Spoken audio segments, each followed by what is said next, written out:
ignorância. Temos neste domínio um gênero de suicídio habilmente dissimulado, a autoeliminação da harmonia mental, pela inconformação da alma nos quadros de luta que a existência humana apresenta.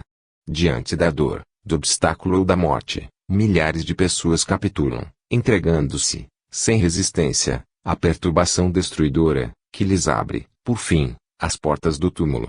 A princípio, são meros descontentes e desesperados, que passam despercebidos mesmo aqueles que os acompanham de mais perto. Pouco a pouco, no entanto, transformam-se em doentes mentais de variadas gradações, de cura quase impossível, portadores que são de problemas inextricáveis e ingratos. Imperceptíveis frutos da desobediência começam por arruinar o patrimônio fisiológico que lhes foi confiado na crosta da terra e acabam empobrecidos e infortunados. Aflitos e semi-mortos, são eles homens e mulheres que desde os círculos terrenos padecem, encovados em precipícios infernais, por se haverem rebelado aos desígnios divinos, preterindo-os, na escola benéfica da luta aperfeiçoadora, pelos caprichos insensatos. Guardando carinhosamente a observação, acompanhei-o na excursão matinal ao grande estabelecimento, onde os mentecapitos eram em grande número. No primeiro pátio que topamos, compacta era a quantidade de mulheres desequilibradas que palestravam.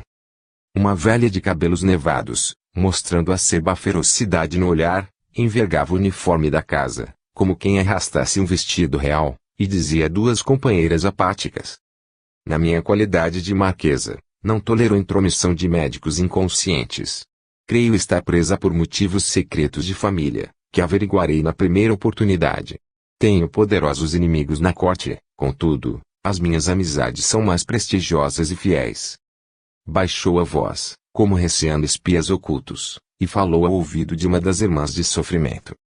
O imperador está interessado em meu caso e punirá os culpados. Segregaram-me por miseráveis questões de dinheiro.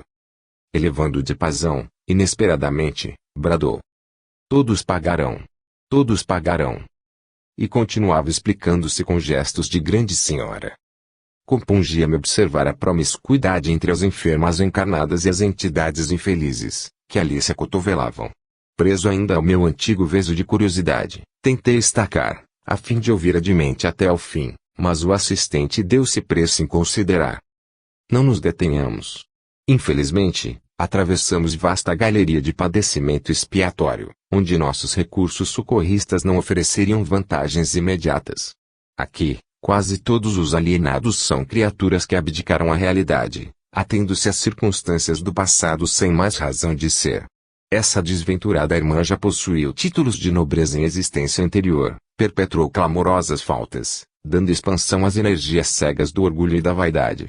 Renascendo em aprendizado humilde para o reajustamento imprescindível, alarmou-se ante as primeiras provações mais rudes da correção benfeitora, reagiu contra os resultados da própria sementeira, entregou o invólucro físico ao curso de ocorrências nefastas, e, por fim, situou-se mentalmente em zonas mais baixas da personalidade, passando a residir, em pensamento, no pretérito de mentiras brilhantes. Agarrou-se, desesperada, às recordações da marquesa vaidosa de salões do que já desapareceram e perambula nos vales da demência em lastimáveis condições. Não déramos muitos passos, encontramos novo ajuntamento, em que sobressaía a curiosa dama, extremamente nervosa. Deus me livre de todos, Deus me livre de todos, gritava, inquieta. Não voltarei. Nunca, nunca. Aproxima-se, Cordata, a enfermeira, e pede: senhora, mais calma. É seu marido que vem à visita. Vamos ao guarda-roupa. E sorrindo: não se sente feliz? Jamais, bradava demente com espantoso semblante de angústia. Não quero vê-lo. Odeio-o, odeio, com tudo o que lhe pertence. Repetindo expressões de desprezo, inteiriçou-se, caindo em lamentável crise de nervos, pelo que auxiliar da enfermagem houve que requisitar socorro urgente. Desejei reter-me, a fim de estudar a situação, mas o assistente impediu-me, esclarecendo: não percas tempo. Não remediarias o mal. Nossa passagem aqui é rápida. Recomendo apenas a noites o refúgio de todos os que se esquecem dos deveres presentes, pretendendo escapar aos imperativos da realidade educadora. Modificou a inflexão da voz e prosseguiu: Não asseguramos que todos os casos do hospício se relacionem exclusivamente com esse fator. Muita gente atravessa este pavoroso túnel, premida por exigências da prova retificadora. É, no entanto, forçoso reconhecer que a maioria encetou o pungitivo drama em si mesma. São irmãos nossos, revoltados ante os desígnios superiores que os conduziram a recapitular ensinamentos difíceis, qual o de se reaproximarem de velhos inimigos por intermédio de laços consanguíneos onde enfrentaram obstáculos aparentemente insuperáveis.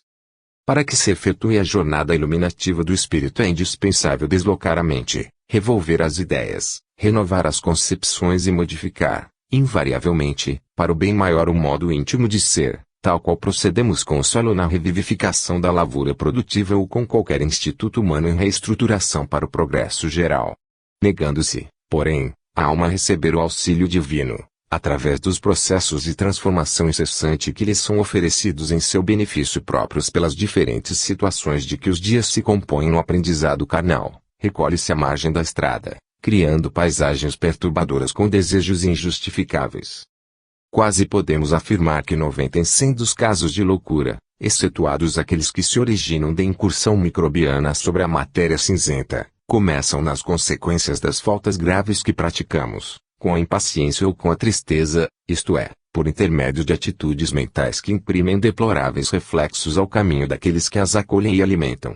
Instaladas essas forças desequilibrantes no campo íntimo, inicia-se a desintegração da harmonia mental. Esta por vezes perdura, não só numa existência, mas em várias delas, até que o interessado se disponha, com fidelidade, a valer-se das bênçãos divinas que o aljofram, para restabelecer a tranquilidade e a capacidade de renovação que lhe são inerentes à individualidade, em abençoado serviço evolutivo. Pela rebeldia, a alma responsável pode encaminhar-se para muitos crimes, a cujos resultados nefastos se cativa indefinidamente, e, pelo desânimo, é propensa a cair nos despenhadeiros da inércia, com fatal atraso nas edificações que lhe cabe providenciar.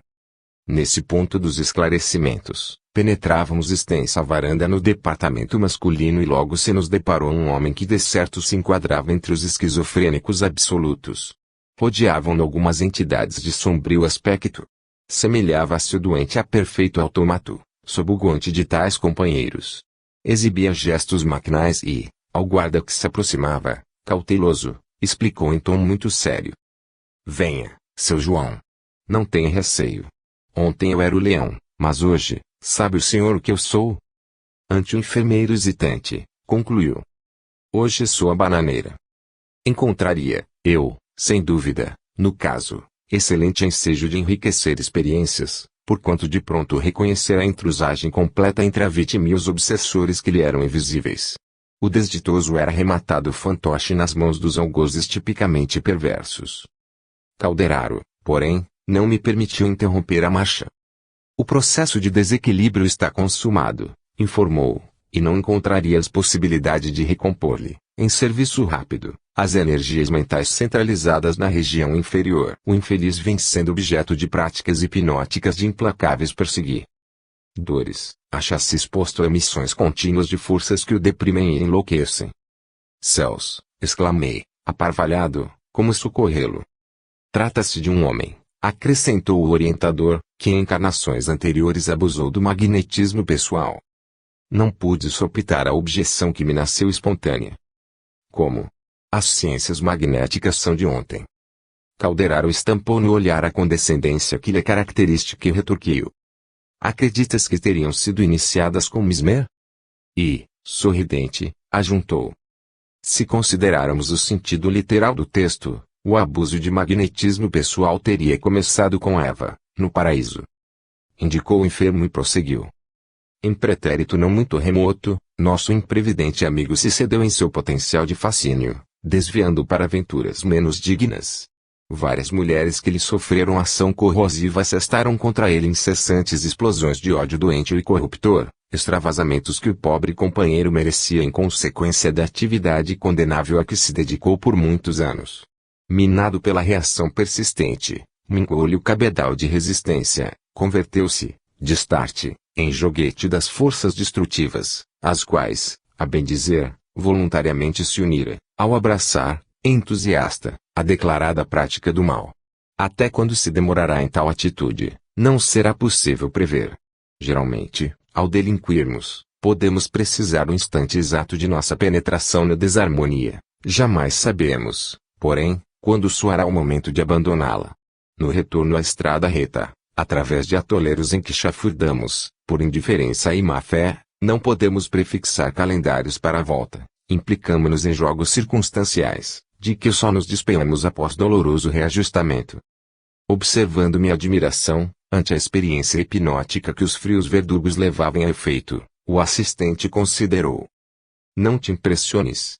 A morte física não modifica de súbito as inteligências voltadas ao mal, nem o duelo da luz com a sombra se adstringe aos estreitos círculos carnais. Logo após, éramos surpreendidos por dois velhinhos atolemados, a pronunciar frases desconexas. O tempo, elucidou o orientador, indicando-os, acaba sempre por denunciar a nossa posição verdadeira. Quando a criatura não haja feito da existência o sacerdócio de trabalho construtivo, que nos cumpre na terra, os fenômenos senis do corpo são mais tristes para a alma, pois, neste caso, o indivíduo já não domina as conveniências forjadas pelo imediatismo humano, patenteando-se-lhe a fixação da mente nos impulsos inferiores. Milhões de irmãos nossos permanecem, séculos afora, na fase infantil do entendimento, por não se animarem ao esforço de melhoria própria. Enquanto recebem a transitória cooperação de saúde física relativa, das convenções terrenas, das possibilidades financeiras e das variadas impressões passageiras que a existência na crosta planetária oferece aos que passam pela carne, esteiam-se nos títulos de cidadãos que a sociedade lhes confere, logo, porém, que visitados pelo morbo, pela escassez de recursos ou pela decrepitude, revelam a infância espiritual em que jazem, voltam a ser crianças, não obstante a idade provecta manifestada pelo veículo de ossos, por se haverem excessivamente demorado nos sítios superficiais da vida. A exposição não podia ser mais lógica, todavia, examinando aquele vasto ambiente, onde tantos loucos de ambos os sexos modurravam distantes do realismo do mundo, sem a mais leve perspectiva de desencarnação próxima, pensei nas criaturas do que já renascem imperfeitas e perturbadas, nas crianças atrasadas e nos moços em luta com a demência juvenil, nas fobias sem número que amofinam pessoas respeitáveis e prestativas, e solicitei, então, do instrutor esclarecimentos sobre os quadros de sofrimento desse jaez, que de improviso assaltam os ambientes domésticos mais distintos. O assistente não se surpreendeu, e observou: estudamos aqui, André, a messe das sementeiras, assim do presente, como do passado. Ponderamos não só a aprendizagem de uma existência efêmera, mas também a rumagem da alma nos caminhos infinitos da vida imperecível que segue sempre, vencendo as imposições e as injunções da forma, purificando-se e santificando-se cada dia. Verificarás, conosco, afligente quadro de padecimentos espirituais e é provável que apreendas, num hospício humano, algo dos desequilíbrios que afetam a mente desviada das leis universais. Em verdade, na alienação mental começa a descida da alma às zonas inferiores da morte. Através do manicômio é possível entender, de certo modo, a loucura dos homens e das mulheres que, aparentemente equilibrados no campo social da crosta terrestre, onde permutam os eternos valores divinos por satisfações ilusórias imediatas, são relegados depois, além do sepulcro, a inominável desespero do sentimento. Quanto às perturbações que acompanham a alma no renascimento ou na infância do corpo, na juventude ou na senilidade, é mister reconhecer que o desequilíbrio começa na inobservância da lei, como a expiação se inicia no crime. Adotada a conduta em desacordo com a realidade, encontra o espírito, invariavelmente, em todos os círculos onde se veja, os efeitos da própria ação. Seja nos mecanismos da hereditariedade fisiológica, seja fora de sua influência, a mente, encarnada ou não, revela-se na colheita do que haja semeado, no campo de evolução do esforço comum, no monte da elevação pela prática do sumo bem, ou no vale expiatório pelo exercício do mal. O assistente, que se dispunha a retirar-se, fitou-me demoradamente, e rematou: o louco, em geral, considerando-se não só o presente, senão até o passado longínquo, e alguém que aborreceu as bênçãos da experiência humana, preferindo segregar-se nos caprichos mentais, e a entidade espiritual atormentada após a morte é sempre alguém que deliberadamente fugiu às realidades da vida e do universo, criando regiões purgatórias para si mesmo. Compreendeste? Fixei o instrutor, reconhecidamente. Sim, havia entendido.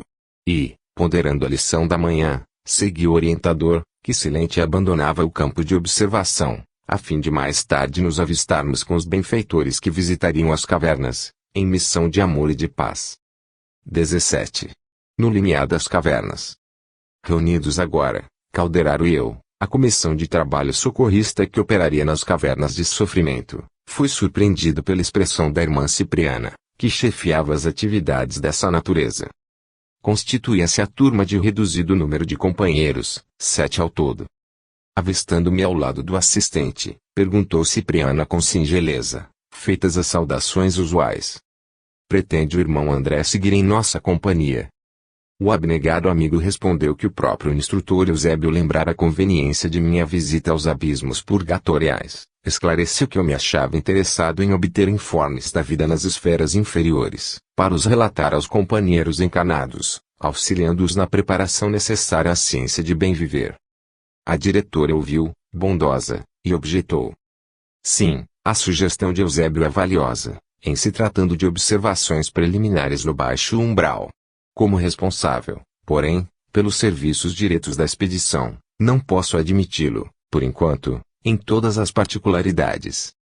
Fixou em mim olhar lúcido e meigo, como a lhe estimar a impossibilidade, eu acrescentou. Nosso estimado André não tem o curso de assistência aos sofredores nas sombras espessas. Afagou-me de leve, com a destra carinhosa, eu acrescentou. Se nos é indispensável obter difíceis realizações preparatórias, a fim de colhermos o benefício das grandes luzes, é-nos imprescindível a iniciação, para ministrarmos esse mesmo benefício nas grandes atrevas.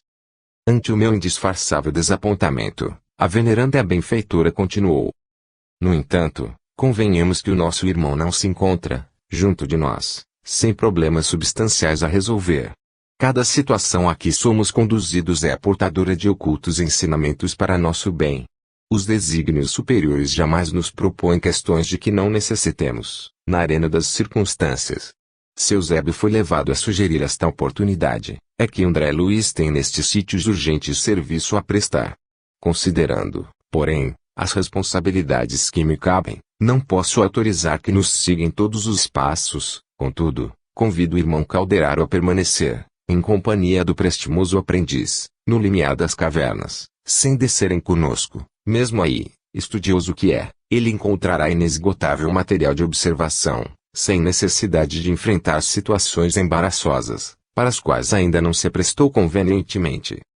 Em face da solução apresentada, a alegria geral voltou a confortar-nos. Agradeci, contente. Calderaro também se manifestou reconhecido.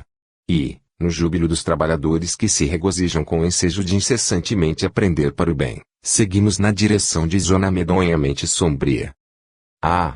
Já divisara tremendos precipícios, onde entidades culposas se interpelavam umas às outras em deploráveis atitudes, vira chover faíscas chamejantes do firmamento sobre os vales da revolta, descobrir inúmeras entidades senhoreadas por estranhas alucinações em câmaras retificadoras, mas ali estaríamos acaso alcançando a selva escura, a que se referira Alighieri, no poema imortal.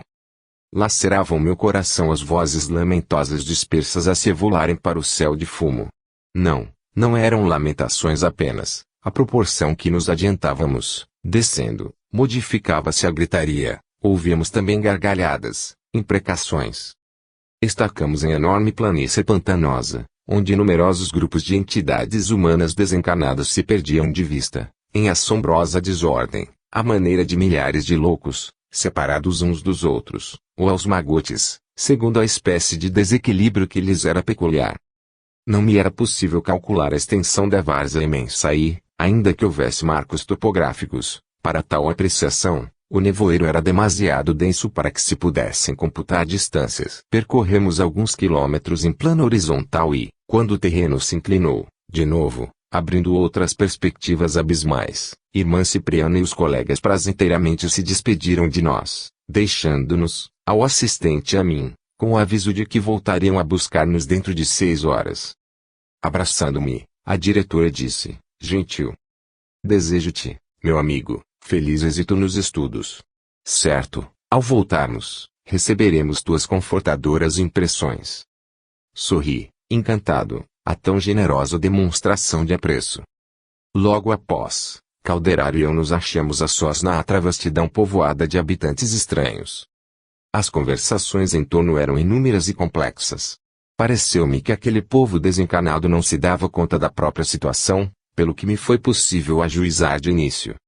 Enquanto densas turbas de almas torturadas se debatiam em substância viscosa, no solo onde andávamos, assembleias de espíritos dementes enxameavam não longe, em intermináveis contendas por interesses mesquinhos. A paisagem era francamente impressionante pelos característicos infernais que nos circundavam. Notando a displicência de muitos daqueles irmãos infelizes, não sopetei as lucubrações que me surgiam. Os grupos de infortunados agiam, ali, desconhecendo os padecimentos uns dos outros. Certos grupos volitavam a pequena altura, como bandos de corvos negrejantes, mais escuros que a própria sombra a envolver-nos, ao passo que vastos cardumes de desventurados jaziam chumbados ao solo, quais aves desditosas, de asas partidas. Como explicar tudo isso? Iniciei meu interrogatório, dirigindo-me ao instrutor. Será que estes míseros precitos nos veem? Alguns sim, mas não nos ligam maior importância, estão muito preocupados consigo mesmos, abrigaram no coração sentimentos rasteiros e tardarão em se libertarem deles. Toda esta gente permanece, porém, desamparada, entregue a si mesma. Não, respondeu Calderaro, paciente traço, funcionam, por aqui, inúmeros postos de socorro e variadas escolas, em que muita gente pratica a abnegação. Os padecentes e as personalidades torturadas são atendidas, de acordo com as possibilidades de aproveitamento que demonstram. Estampou complacente expressão no rosto e considerou. As regiões inferiores jamais estarão sem enfermeiros e sem mestres, porque uma das maiores alegrias dos seus é desvaziar os infernos. Vendo bandos de seres a se locomoverem no ar, quase a nos rentear, recordei que em nossa colônia as faculdades de volitação não eram comumente exercidas para não melindrarmos aqueles que as não possuíam desenvolvidas, mas... E ali? Criaturas de baixas condições se moviam nos ares, embora a poucos metros do solo. Calderaro, porém, explicou. Não te surpreendas. A volitação depende, fundamentalmente, da força mental armazenada pela inteligência. Importa, contudo, considerar que os voos altíssimos da alma só se fazem possíveis quando a intelectualidade elevada se alia ao amor sublime. Há espíritos perversos com vigorosa capacidade volitiva, apesar de circunscritos a baixas incursões.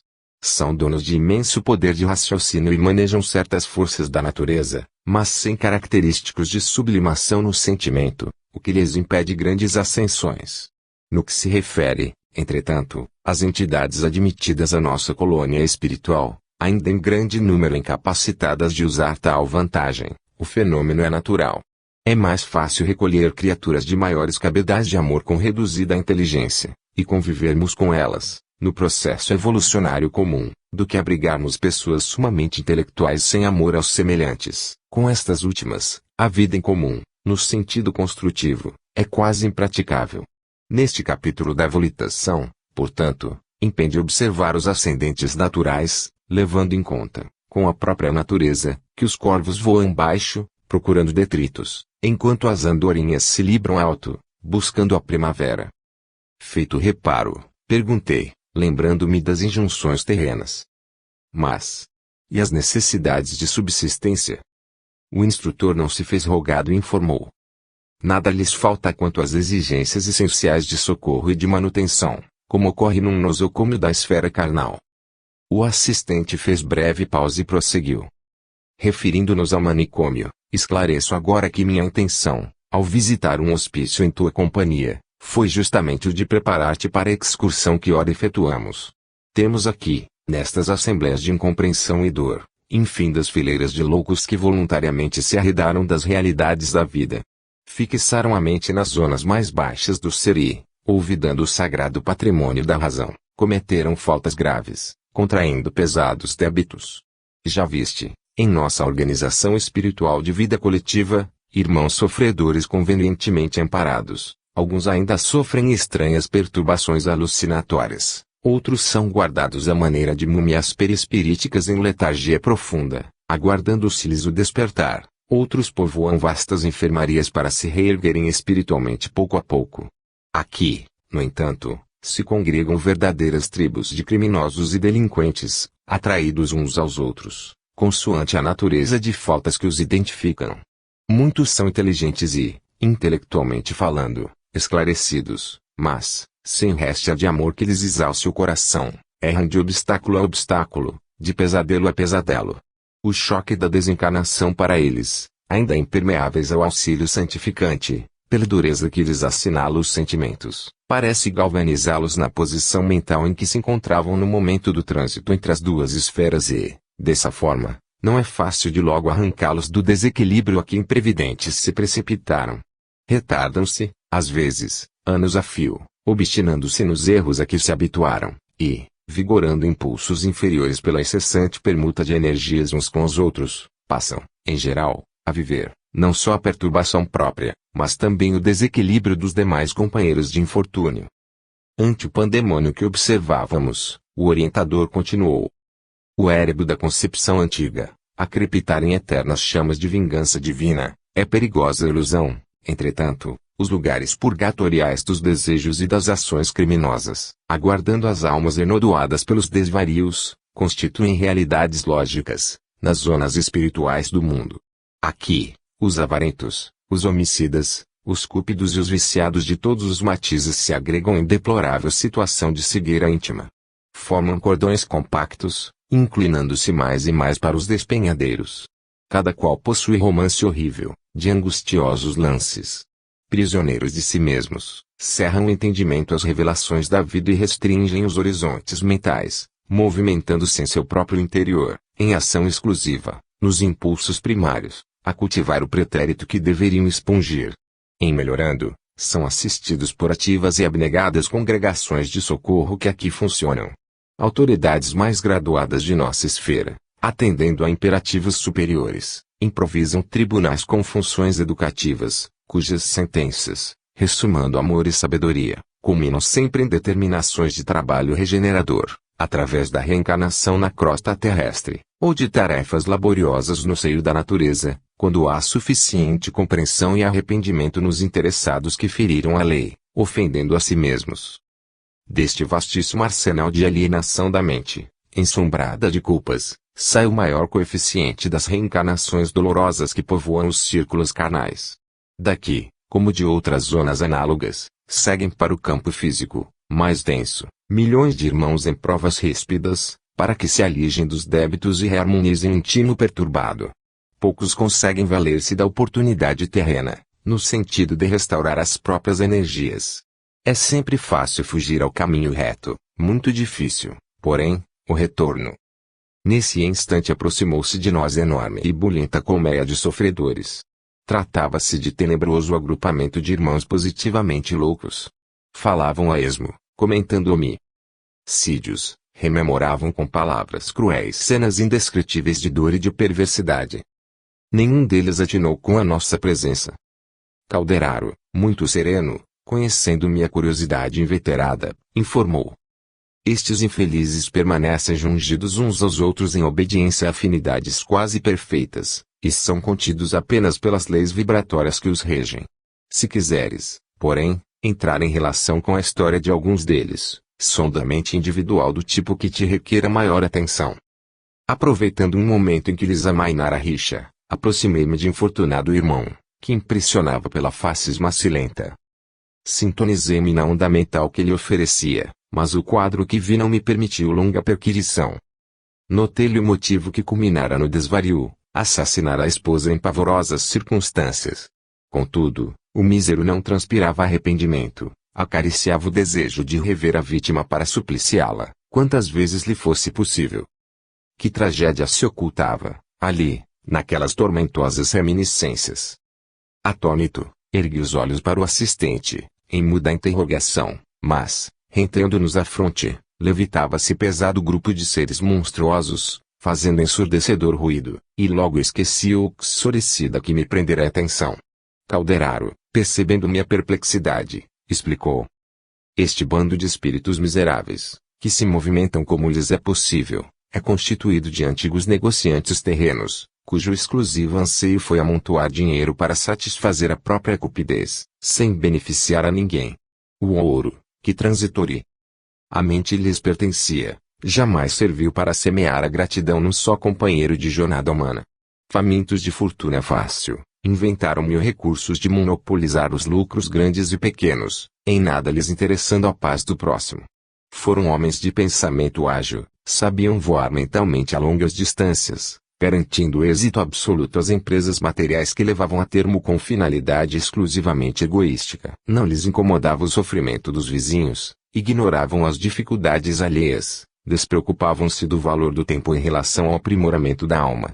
Queriam unicamente acumular vantagens financeiras e nada mais.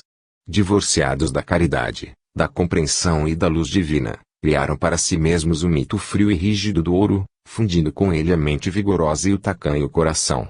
Escravizados, agora, a ideia fixa de ganhar sempre, voam pesadamente aqui e acolá, dementados e confundidos, procurando monopólios e lucros que não mais encontrarão.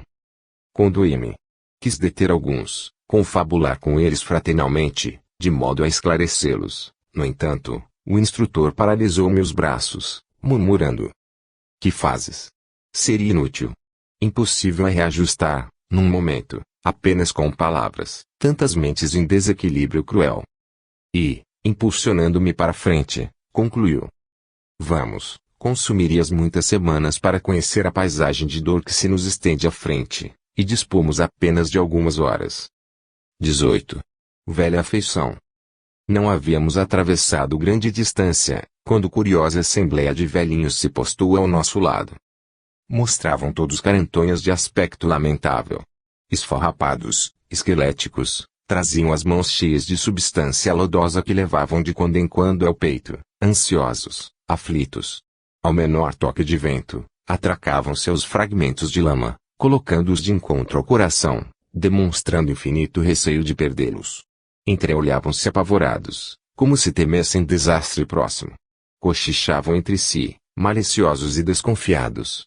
Às vezes, faziam menção de correr, mas retinham-se no mesmo lugar, entre o medo e a suspeita. Um deles observou em voz rouquenha: "Precisamos de alguma salda. Não podemos com delongas.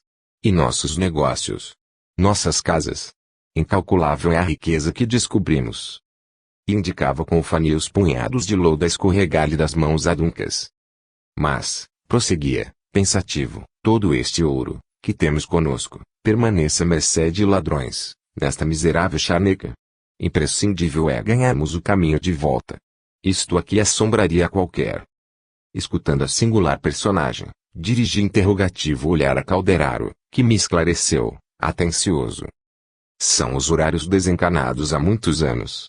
Desceram a tão profundo grau de apego à fortuna material transitória, que se tornaram ineptos ao equilíbrio na zona mental do trabalho digno, por incapazes de acesso ao santuário interno das aspirações superiores. Na crosta da terra, não enxergavam meios de se ampararem com a ambição moderada e nobre, nem reparavam nos métodos de que usaram para atingir os fins egoísticos. Menosprezavam direitos alheios e escarneciam das aflições dos outros. Armavam verdadeiras ciladas a companheiros incautos, no propósito de sugar-lhes as economias, locupletando-se à custa da ingenuidade e da cega confiança. Tantos sofrimentos difundiram com as suas irrefletidas ações, que a matéria mental das vítimas, em maléficas emissões de vingança e de maldição, lhes impôs etérea couraça ao campo das ideias. Assim, atordoadas, fixam-se estas nos delitos do pretérito, transformando-os em autênticos fantasmas da avareza, atormentada pelas miragens de ouro neste deserto de padecimentos. Não podemos predizer quando despertem, dada a situação em que se encontram. Lamentei-os sinceramente, ao que Calderaro obtemperou. Enlouqueceram na paixão de possuir, acabando a sinistra aventura escravos de monstros mentais de formação indefinível. Dispunha-me a redarguir, quando um dos anciãos alçou a voz no estranho concerto, exclamando: "Amigos, não seremos vítimas de um pesadelo?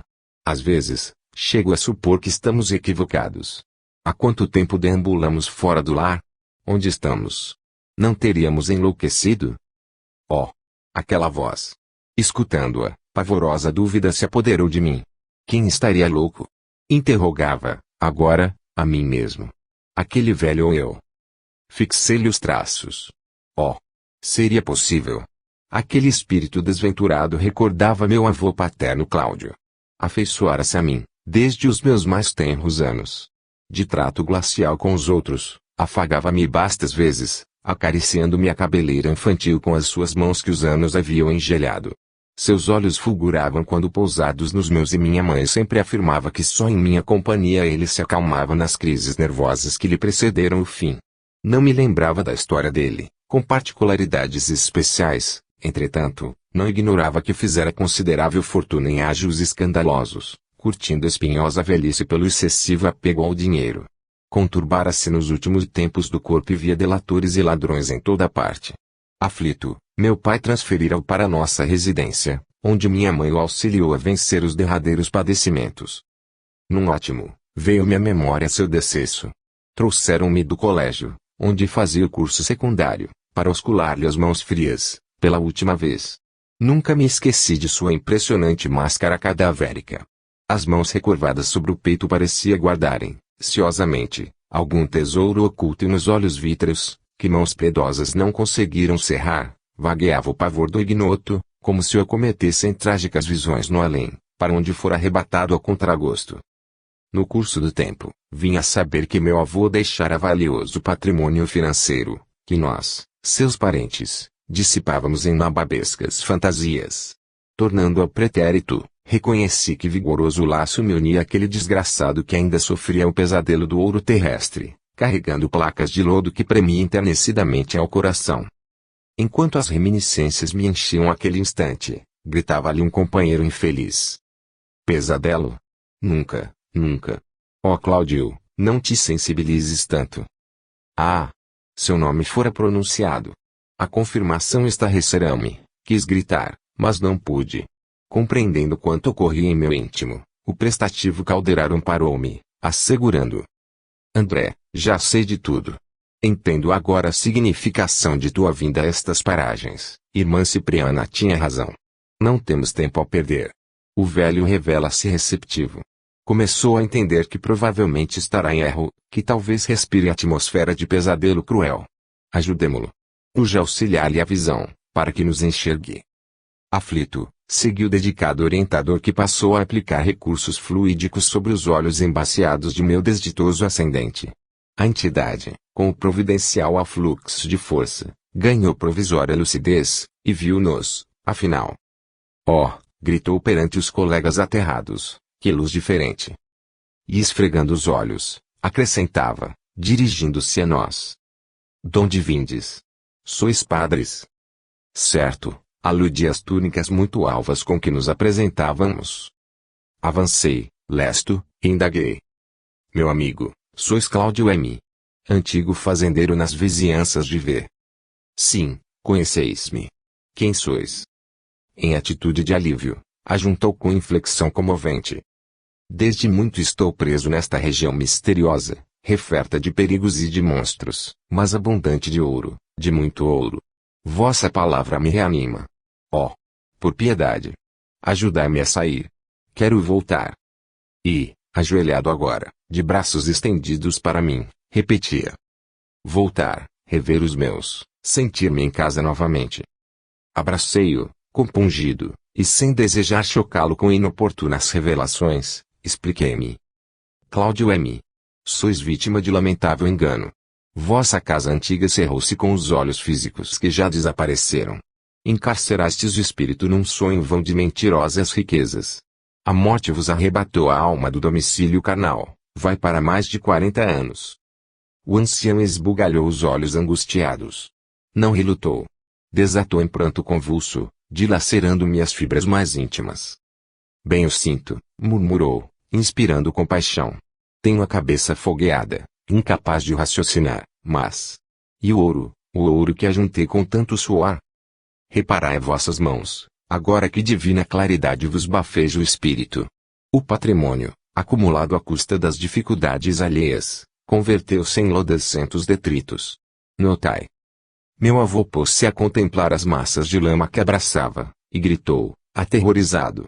Em seguida, pousando em mim os olhos lacrimosos, considerou: será o castigo? Minha falta para com os men exigia punição. Como os soluços lhe asfixiassem a garganta, interroguei: a quem vos referis? A minha irmã, cujos direitos expediei. Sensibilizando-nos, intensamente, prosseguiu: sois enviados de Deus e ouvi-me em confissão.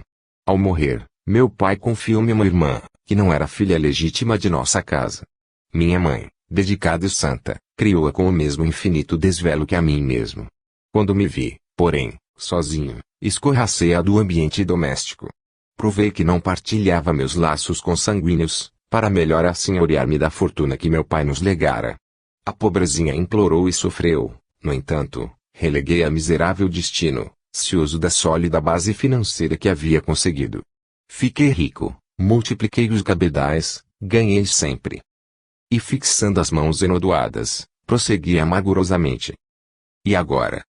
Ia consolá-lo, abrir-lhe o coração comovido até as lágrimas. Calderaro, porém, fez-me imperioso gesto, recomendando-me silêncio. Meu triste antepassado continuou, descortinando-me novos campos ao sentimento. Onde viverão meus parentes, cujo futuro me preocupava? Onde rolará o dinheiro que amontoei penosamente, olvidando minha própria alma?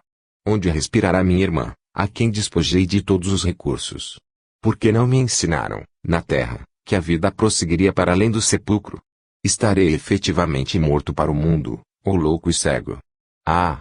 Mísero que sou! Quem me socorrerá? Alongando os braços ressequidos, suplicava: tende piedade de mim. Meus pais foram levados ao túmulo, há muitos anos e meus filhos, certamente, me esqueceram. Estou desprezado, sem ninguém. Valei-me, emissários do Eterno. Não abandoneis um ancião traído em suas ambições e propósitos. Agora, que me reconheço, tenho medo, muito medo. Demorando em mim olhar que grossa cortina de lágrimas ensombrava, observou: meus familiares olvidaram-me devotamente. Só uma pessoa no mundo se recordará de mim e me estenderia mãos protetoras se soubesse do meu paradeiro. Estampou expressão de ternura na máscara dolorosa e esclareceu: meu neto André Luiz era a luz de meus olhos. Muita vez, os carinhos dele me aquietavam o torturado pensamento. Em muitas ocasiões manifestei, em casa, o desejo de que ele se consagrasse à medicina. Destinei-lhe um legado para esse fim. Pretendia vê-lo fazendo o bem que eu, homem ignorante, não soubera praticar. Frequentemente me assaltava o remorso pela extorsão que infligira a minha irmã, contudo, consolava-me com a ideia de que o neto do meu coração, de algum modo, gastaria o dinheiro que eu indebitamente aferrolhara, educando-se, como convinha, para benefício de todos. Seria o benfeitor dos pobres e dos doentes, espargiria sementes dadivosas onde minha existência inútil espalhara pedras e espinhos de insensatez. Meu neto seria belo, querido, respeitado. Enxugando as copiosas lágrimas, indagava em voz súplice, com a atenção presa a meus gestos. Quem sabe se vós, mensageiro de Deus, poderíeis levar a meu neto a tremenda notícia dos males que me devoram. Não mereço o afastamento destas masmorras em que enlouqueci, mas ser-me-á consolo saber que André tem ciência dos meus padecimentos. Ah! Não mais valeram sinais do assistente Calderaro para que me contivesse, esperando ainda mais. Meu peito como que rebentara numa torrente de pranto irreprimível. Ali, não me achava ante assembleias superiores, cujas emissões de energia me sustentassem até ao fim no combate educativo da autodisciplina, mas, diante dos deploráveis remanescentes das paixões terrestres. Lembrei-me do meu avô, acariciando-me os cabelos, recordei que meu genitor sempre aludia aos desejos do velho, com referência à minha preparação acadêmica. Pensei nos longos anos que o mísero teria gasto, ali, agarrado às ideias de posse financeira, compreendi a extensão de meu débito para com ele, relativamente ao diploma de médico que eu não soubera honrar no mundo. Dirigi súplice olhar a Calderaro, rogando-lhe me perdoasse. O assistente sorriu e entendeu tudo. Quem terá perdido, de todo, a expressão infantil, se o próprio Cristo, supremo guia da terra, abriu tenros braços, um dia, no berço da manjedoura? Tornando mentalmente a cenários da infância longínqua, senti-me novamente menino, venci de um salto o espaço que nos separava e ajoelhei-me aos pés do meu desventurado benfeitor, que me observava, agora, trêmulo e assustado. Cobri-lhe as mãos de beijos e, erguendo para ele os olhos lacrimosos, perguntei: Vovô Cláudio, pois o senhor não me conhece mais? Impossível seria descrever o que se passou. Esqueci, por momentos, os estudos que me impusera a fazer, olvidei os quadros daquele ambiente, que provocavam curiosidade e pavor. Meu espírito respirava o reconhecimento sincero e o amor puro, e, enquanto as míseras entidades emuradas no Zura gritavam, revoltadas, umas, riam outras à sorrelfa, incapazes de compreender a cena improvisada, eu, amparado por Calderaro, que também enxugava lágrimas discretas, diante da comoção que me assaltara, sustentei meu avô nos braços, como se transportara, louco de alegria, precioso fardo que me era doce e leve ao coração. 19. Reaproximação. Quando Cipriana regressou, em companhia dos demais amigos, encontrou-me banhado em lágrimas e ouviu a estranha narrativa de meu avô semilúcido. Esboçou complacente gesto e disse, bondosa: Sabia, André, que não terias vindo para nenhum resultado. Em rápidos minutos descrevi-lhe a ocorrência, prestando-lhe todos os informes sobre o passado. A diretora ponderou, serena, a minha digressão através do pretérito e obtemperou. Dispomos de tempo curto, e, como não será possível ao doente acompanhar-nos, cumpre interná-lo já em algum recolhimento, aqui mesmo. Meu avô, malgrado o júbilo de me haver reconhecido, não guardava razoável equilíbrio, pronunciava frases desconexas, em que o nome de Ismênia era repetido a cada passo. Não podemos esquecer, acentuou a venerável instrutora, que o irmão Cláudio precisa de tratamento e de cuidado. É com trema impossível prever quando se achará em condições de respirar a atmosfera mais elevada. Assim dizendo, generosa e meiga, auscultou o velhinho semilouco, examinando-o maternalmente. Decorridos alguns instantes, informou: André, nosso enfermo, para melhorar com mais rapidez e eficiência, deveria retornar à experiência carnal. Neste caso, então, disse eu, humilde, poderíamos merecer seu auxílio, irmã. Como não? Em se tratando de reencarnação por meras atividades reparadoras, sem projeção nos interesses coletivos, de modo mais amplo, nosso concurso pessoal pode ser mais decisivo e imediato. Temos nestes sítios grande número de benfeitores, providenciando reencarnações em grande escala nos círculos regenerativos. Vejamos como estudar a situação futura deste irmão. Submeteu o doente a carinhoso interrogatório. O ancião, comovido, contou que seu genitor, ao se casar, conduziu para o lar uma filha de sua mocidade turbulenta, a qual a mãezinha acolhera com doçura. Essa irmã lhe fora, mais tarde, ama desvelada, tornando-se-lhe credora de justa gratidão. Todavia, enseguecido pelo propósito inferior de possuir dinheiro desmedidamente, despojou-a dos bens que lhe cabiam, por ocasião do falecimento dos pais, que, vitimados por febre maligna, o haviam deixado em vésperas de casamento. Ismênia, espulhada, depois de chorar e reclamar debaúde, foi compelida a homiziar-se em residência de família abastada, que lhe cedeu, por favor, um lugar de copeira com remuneração desprezível. Soube que, premida por dificuldades materiais de toda sorte, desposaram um analfabeto, homem rude e cruel, que a se viciara e lhe dera algumas filhas em dolorosas condições de miserabilidade. Exposto o desvio máximo de seu caminho, passou a comentar os indignos ideais que nutria no terreno da sua vinice, estremecendo-nos os corações. Cipriana, demonstrando-se habituada aos problemas daquela natureza, esclareceu-me. Já conhecemos dois pontos essenciais para os serviços que lhe competem: a necessidade da reaproximação com Ismênia, que não sabemos onde se encontra, se encarnada ou não, e o imperativo da pobreza extrema, com trabalho intensivo, para que reeduque as próprias aspirações. De posse do endereço provável dos descendentes da irmã outrora espezinhada, Cipriana recomendou a dois companheiros nossos se encarregassem de rápida investigação na crosta terrestre, a fim de nos orientarmos quanto aos rumos a tomar no imprevisto acontecimento. Os emissários não se demoraram mais do que 90 minutos. Traziam boas novas, que me reconfortavam. Localizaram a família a que o desditoso velhinho se referira em suas amargas reminiscências e traziam sensacional informação. Amigos de nossa esfera esclareceram-nos, quanto a Ismênia, que ela reencarnara e vivia na fase juvenil das forças físicas. corporificara-se no mesmo tronco doméstico a quem prestara colaboração na época em que meu avô a expulsara do campo familiar. Cipriana tudo ouviu, sensibilizada, e, interessando-se por nós, sugeriu organizássemos as bases da futura experiência, conquistando, sem delongas, as simpatias da jovem. A esse tempo, já nos achávamos portas adentro de uma organização socorrista, que recebeu a solicitação de nossa diretora em favor do enfermo, com excelente disposição de servir-nos. Cercando de todas as atenções meu antigo credor, a estimada benfeitora frisou, dirigindo-se a mim. Nosso amigo, durante 2 anos aproximadamente, não poderá ausentar-se desta casa de assistência fraterna. Permanece ainda profundamente identificado com a atmosfera destes sítios. Visitá-lo-emos seguidamente, amparando com os nossos recursos, até que possa respirar de novo os ares da crosta. É de notar que a mente dele não se libertará das teias da incompreensão com facilidade e, neste estado, não volveria com êxito ao educandário da carne. Acatei a ponderação, acompanhando o curso das providências para o caso. Cipriana contemplou, enternecida, a entidade de mente e prosseguiu, bondosa.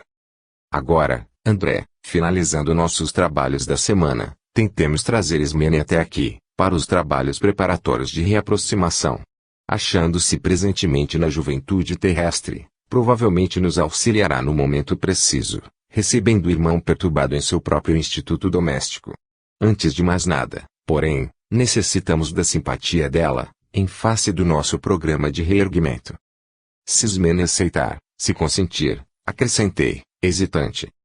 Encarregar-nos-emos do resto, prometeu a interlocutora, decidida a traço. O retorno de Cláudio à esfera física terá características muito pessoais, sem reflexos de maior importância no espírito coletivo, pelo que nós mesmos poderemos providenciar quase tudo.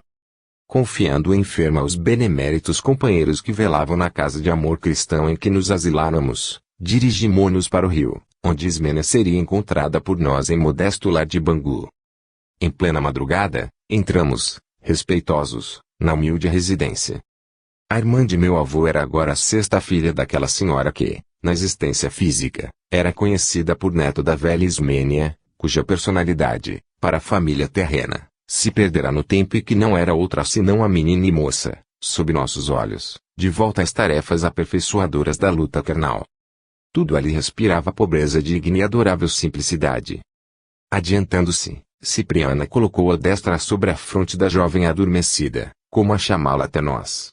Efetivamente, decorridos instantes, veio ter conosco e, reparando que nossa orientadora, envolta em luz intensa, a cobria com um gesto de bênção, ajoelhou-se, desligada da matéria, exclamando em lágrimas de júbilo: Mãe Celestial, quem sou eu para receber a graça de vossa visita? Sou indigna servidora. Cobriu o rosto com as mãos, sentindo-se talvez ofuscada pela claridade sublime contendo, a custo, a comoção a estuar-lhe no peito, mas nossa veneranda benfeitora aproximou-se, pousou-lhe as mãos carinhosas na basta cabeleira negra e falou, compassiva: Minha filha, sou apenas tua irmã, tua amiga. Ouve, quais são tuas intenções na vida? Como a jovem erguesse para ela os olhos lacrimosos, acrescentou a nobre mensageira: Precisamos de tua colaboração e não desejamos ser amigos inúteis. Em que te podemos servir? Decorreram pesados instantes de expectação. Fala, acrescentou Cipriana, prestimosa traço, explica-te sem receios. Voz entrecortada pela comoção, lembrou com ingenuidade juvenil: Minha mãe, se eu puder rogar-vos alguma coisa, peço-vos auxílio para Nicanor. Somos noivos, há quase 2 anos, mas somos pobres. Trabalho na indústria de tecelagem, com salário reduzido, para ajudar a manutenção de nossa casa. E Nicanor é pedreiro. Temos sonhado com a organização de um lar pequeno e modesto, sob a proteção da divina providência. Poderemos aguardar a aprovação de Deus. Cipriana estampou na fisionomia sua ternura materna e considerou: Como não? Teus desejos são justos e santificantes. Nicanor terá nosso amparo e tuas esperanças nossa viva contribuição. Esperamos, porém, algo de teu concurso. Ah! Em que poderia servir-vos eu, mísera serva que sou? A diretora não prolongou a conversação, pedindo-lhe tão somente: Vem conosco. Em seguida, com grande surpresa para mim, Cipriana cobriu-lhe o rosto com estreito véu de substância semelhante a gaze, para que lhe não fosse dado ver as impressionantes paisagens que deveríamos atravessar. Sustentada por nós, dentro em pouco a moça se ajoelhava, curiosa e enternecida, ante meu avô, que, ao enxergá-la, prorrompeu em exclamações em que ressumbrava a ansiedade. Ismênia! Ismênia! Minha irmã, perdoa-me!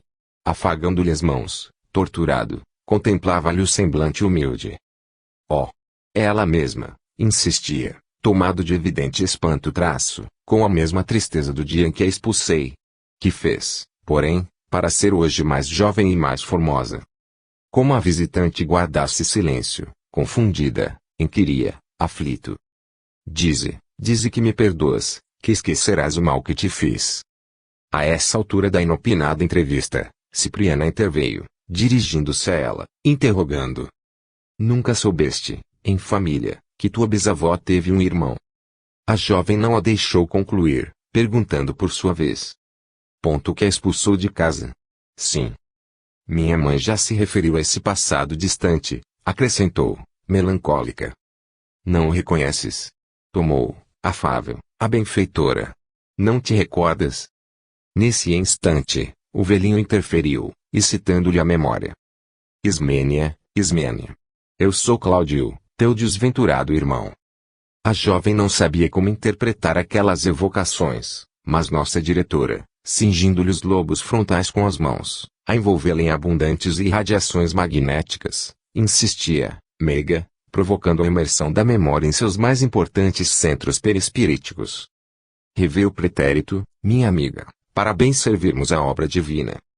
Notei, assombrado, que algo de anormal sucedera na mente da jovem, porque seus olhos, dantes doces e tranquilos, se tornaram dilatados e inquietos. Tentou recuar ante a súplice expressão de meu avô, mas a energia de Cipriana conteve, evitando-lhe a expansão dos impulsos iniciais de medo e de revolta. Agora, sim. Lembro-me, gemeu, aterrada. Nossa instrutora, então, libertou-lhe a fronte e, indicando o enfermo, exclamou em tom comovedor. E não tens piedade?